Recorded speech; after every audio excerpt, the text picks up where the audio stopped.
এই প্রথমবার এত বড় পাত্রতে ভগবানের প্রসাদ রান্না করতে দেখলাম।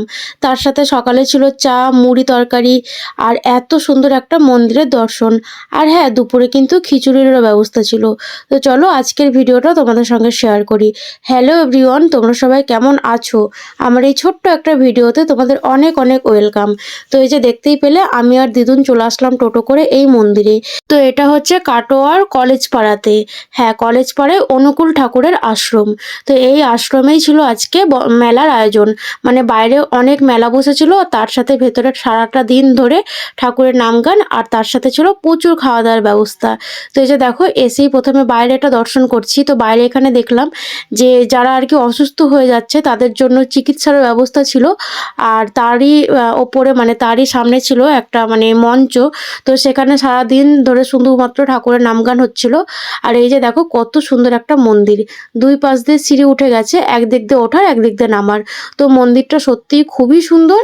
আর মন্দিরটার ভিতরে না ভীষণ ঠান্ডা একটা পরিবেশ ছিল। আর এই যে দেখো মন্দিরে উঠতেই একটা কি সুন্দর বড় একটা ঝাউ গাছ, আর তারই পাশে ছিল সর্ষে ফুলের বাগান। তো আশেপাশের দৃশ্যটাও খুবই সুন্দর লাগছিল মন্দির থেকে। তো এই যে দেখো দিদুন হাই করে দিল তোমাদের। তো দিদুন আর আমি এখন উপরে উঠছি, কারণ ওপরেই আছে অনুকূল ঠাকুর। তো ওপরেই দর্শন করব। তার আগে তোমাদেরকে আশেপাশের দৃশ্যটা একটু দেখাচ্ছি। আশেপাশের পরিবেশটা সত্যিই সুন্দর, একদমই ঠান্ডা পরিবেশ, খুবই ভালো লাগছে। আর তারপরে যে দেখো চারপাশটা কত সুন্দরভাবে গাঁদা ফুলের মালা দিয়ে, রজনীগন্ধা ফুলের মালা দিয়ে সাজিয়েছে। আর হ্যাঁ, তার পাশে কিন্তু টুনি লাইটও ছিল, মানে রাত্রেবেলাও কিন্তু এই মন্দিরটা দেখতে খুবই সুন্দর লাগছিল।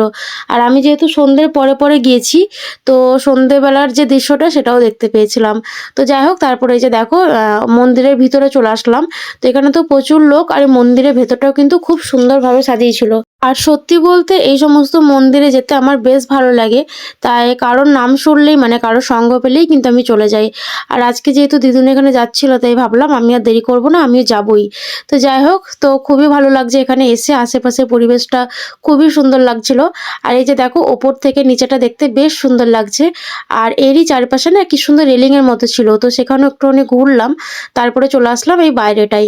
তো তারই পেছন দিকটায় মানে মন্দিরের পেছন দিকটাতে সমস্ত খাবার দাবারের আয়োজন ছিল। তো এসে এখানে নিয়ে নিলাম লিকার চা আর তার সাথে মুড়ি তরকারি। হ্যাঁ, এখানে ছিল ছোলা আলুর তরকারি আর মুড়ি, সেটা ঠোঙায় করে দিচ্ছিল, তার সাথে লিকার চা ছিল। তো সেটাই খেয়ে নিলাম। তারপর আসলাম রান্নার দিকটাতে, মানে যেখানটা করে রান্না হচ্ছে। তো এখানে এসে তো আমি অবাক, কারণ আমি এই জীবনে প্রথমবার এত বড় বড় হাঁড়ি কড়াইয়ে রান্না হতে দেখছি। হাঁড়ি নেই অবশ্য, ডেকচি আর কড়াই। তো ভীষণ বড় বড় কড়াই, আর এই প্রত্যেকটা রান্নাই কিন্তু হচ্ছে কাঠের জালে, এখানে কিন্তু গ্যাসের কোনো ব্যবস্থা নেই। তো যাই হোক, এই সমস্ত রান্না বান্নাগুলো দেখলাম। তারপরে আশেপাশের দৃশ্য মানে দিকটা একটু ঘুরে দেখলাম। তো এখানে সারি সারি প্রচুর পরিমাণে কল ছিল, যাতে কারোর অসুবিধা না হয় জলের জন্য। আর তার সাথে পায়খানা বাথরুমেরও ব্যবস্থা ছিল। আর তারই পরে যে দেখো প্রথম ব্যাচ বসে গেছে, মানে এটা দুপুরের খাওয়া দাওয়াতে। তো আজকে দুপুরে খাওয়া দাওয়াই ছিল ডালি আর খিচুড়ি আর তরকারি আর টক। তো যেহেতু একাদশীর একটা ব্যাপার ছিল, তাই সবাই আর কি চাল খাবে না, ভাতের চাল খায় না, তাই ডালি আর খিচুড়ি ছিল। তো যাই হোক, ঠাকুরের প্রসাদ প্রত্যেকটাই ছিল দারুণ খেতে। তো আজকের মতো ভিডিওটা এই পর্যন্তই। কেমন লাগলো অবশ্যই জানাবে, ভালো লাগলে একটা লাইক করে দেবে। টাটা।